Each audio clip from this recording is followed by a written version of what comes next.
Business start करें और आपको मार्केट रिसर्च का नॉलेज नहीं है, तो फिर आपका बिज़नेस नहीं चलने वाला। क्योंकि मार्केट रिसर्च के बिना ऑलमोस्ट सभी बिज़नेस फेल हो जाते हैं। तो मैं इसी प्रॉब्लम को देखकर मैं मार्केट रिसर्च का कंप्लीट कोर्स लाया हूँ, जिसमें मैं आप लोगों को डिटेल वे में समझाऊँ कि आप अपने बिज़नेस के लिए मार्केट रिसर्च कैसे करेंगे। और जैसे मैं सभी लोगों से कहा था कि मैं आप लोगों को कंप्लीट ई-कॉमर्स बिज़नेस का गाइडेंस दूँगा कि आप लोग 2026 में अपना ई-कॉमर्स स्टार्ट कर सको। तो चलिए वीडियो की तरफ। I've made millions of dollars. More hundreds importantly, of thousands of dollars with a e-commerce India में बूम कर रहा है। online business e-commerce masterclass. thousands of dollars each month in passive income by hundreds dropshipping. of dollars a day from this side hustle. तो चलिए हम लोग market research का topic अपना स्टार्ट कर दें।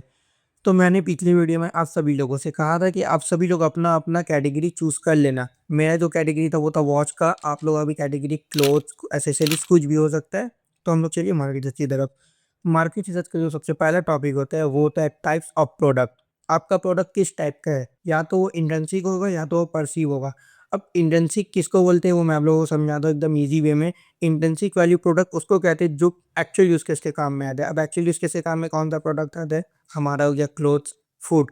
अब चलिए मैं आप लोगों को एकदम सिंपल लैंग्वेज में पर्सीव वैल्यू प्रोडक्ट के बारे में समझाता हूँ। पर्सीव वैल्यू प्रोडक्ट वो प्रोडक्ट होता है जो कि हम लोग शो ऑफ करने के लिए यूज़ करते हैं। जैसे कि मेरा ये वॉच, फिर हमारा आईफ़ोन, फिर हमारा एप्पल का लैपटॉप, ये सब हम लोग लेते ही ये शो ऑफ करने के लिए। ये था हमारा पहला स्टेप मार्केट रिसर्च में। हमारा दूसरा स्टेप होता है यूनिक सेलिंग पॉइंट। आपका प्रोडक्ट का कुछ ना कुछ यूनिक सेलिंग पॉइंट ज़रूर होगा जो आप अपने कॉम्पिटिटर से अच्छा शोकेस करके अपने ऑडियंस को अपना तरफ टान सकते हैं या कस्टमर को अपना तरफ अट्रैक्ट कर सकते हैं। यूनिक सेलिंग पॉइंट बहुत इंपॉर्टेंट प्ले करता है रोल आपका प्रोडक्ट को सेल करने के लिए और आपका प्रोडक्ट को सबसे डिफरेंट दिखने में मार्केट में। तो यूनिक सेलिंग पॉइंट ज़रूरी है कि आप लोग अपना प्रोडक्ट का निकाल लेना, बहुत ईज़ी है, आप लोग आराम से निकाल लेंगे। उसके बाद हमारा आएगा प्राइस, कि आपका प्रोडक्ट का प्राइस क्या है। आपको हमेशा प्राइस अपने कॉम्पिटिटर को देखकर मार्केट का ट्रेंड समझकर कि मार्केट में इसका प्राइस क्या चले वो देखकर आपको अपना प्रोडक्ट का प्राइस रखना है। उसके बाद आएगा हमारा टारगेट ऑडियंस। आपका टारगेट ऑडियंस क्या है? आपका टारगेट ऑडियंस मेन है, आपका टारगेट ऑडियंस वुमेन है, आपका टारगेट ऑडियंस बच्चे हैं, आपके टारगेट ऑडियंस सब है। तो आपको इसके हिसाब से चलना होगा। इसके बाद हमारा आता है टारगेट लोकेशन। टारगेट लोकेशन हम लोगों को बहुत ज़रूरी है जानना कि हमारा प्रोडक्ट का टारगेट लोकेशन क्या होगा। अब मान लीजिए आपका प्रोडक्ट का प्राइस है 1 लाख और आपका टारगेट ऑडियंस है रूरल एरिया, तो आपका प्रोडक्ट ज़रूर नहीं बिकेगा और आपका बिज़नेस फेल हो जाएगा। तो आपको चाहिए कि आप टियर 1 सिटी को उस टाइम में टारगेट करें, क्योंकि आपका प्रोडक्ट का प्राइस और आपका प्रोडक्ट का जो क्वालिटी जो लोग चूज़ कर पाएँगे वो टियर 1 सिटी के ही लोग चूज़ कर पाएँगे। तो आपको अपने प्रोडक्ट का प्राइस का और अपना प्रोडक्ट का टाइप का हिसाब से अपना लोकेशन चॉइस करना है। इसके बाद हमारा आता है कॉम्पिटिटर एनालिसिस। और कॉम्पिटिटर एनालिसिस बहुत इंपॉर्टेंट रोल प्ले करता है किसी भी बिज़नेस को सक्सेस होने में।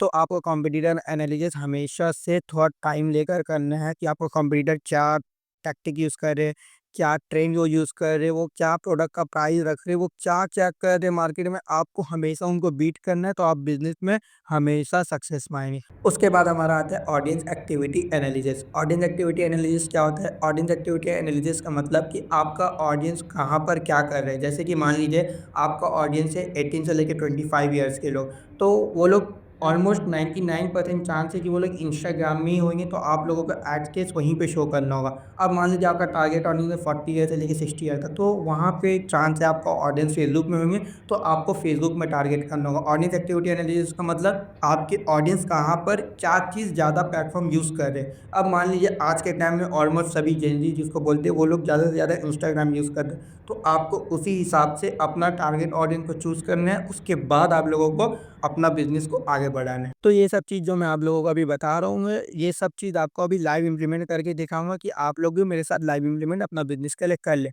अब सबसे लास्ट टॉपिक जो हमारा मार्केट रिसर्च में आता है वो होता है ऑडियंस फनल। ऑडियंस फनल में क्या-क्या पॉइंट आउट आता है मैं आप लोगों को बता दूँ। ऑडियंस फनल का सबसे पहला पॉइंट आउट होता है अवेयरनेस। अवेयरनेस मतलब आप नाम से ही समझ गए होंगे अवेयरनेस का मतलब क्या होता है। अवेयरनेस मतलब होता है आपका प्रोडक्ट के बारे में अवेयर करना है लोगों को थ्रू पेड ऐड और थ्रू ऑर्गेनिक सोशल मीडिया के थ्रू, जो कि हम लोग आगे की क्लास में सीखेंगे कैसे पेड ऐड चलाते हैं और ऑर्गेनिक कैसे सेल लाते हैं। हम लोग ये आगे की क्लास में सीखेंगे। उसके बाद आता है कंसिडरेशन। कंसिडरेशन पूरा डिपेंड करता है आपके कॉम्पिटिटर एनालिसिस के अंदर और यूनिक सेलिंग पॉइंट के अंदर। अगर आपका कॉम्पिटिटर एनालिसिस होगी, आपको पता है आपका कॉम्पिटिटर कौन है और आपका यूनिक सेलिंग पॉइंट कॉम्पिटिटर से अलग है, तो आपको शोकेस करना होगा कि आपका प्रोडक्ट इस प्रोडक्ट से बेहतर है। मतलब आपका कॉम्पिटिटर का जो प्रोडक्ट है, उस प्रोडक्ट से आपका प्रोडक्ट बेहतर होना चाहिए। उसी को कहते हैं हम लोग कंसिडरेशन स्टेज डिज़ाइन करते हैं। ये मैं आप लोगों को नेक्स्ट क्लास में सिखाऊंगा। आप लोग हमारे साथ जुड़ के रहे। अगर वीडियो अच्छा लगे तो लाइक करना और कमेंट करना और हमारे चैनल को सब्सक्राइब करना मत भूलना। ठीक है, मिलते हैं नेक्स्ट वीडियो में। अगर आपको बिजनेस रिसर्च का पार्ट 2 चाहिए प्रैक्टिकल में, तो कमेंट करो एंड 50 सब्सक्राइबर करवाओ। साथ में ग्रो करेंगे, हम आपको गाइड करेंगे और आप हमें सपोर्ट करो सब्सक्राइबर करके। मिलते हैं नेक्स्ट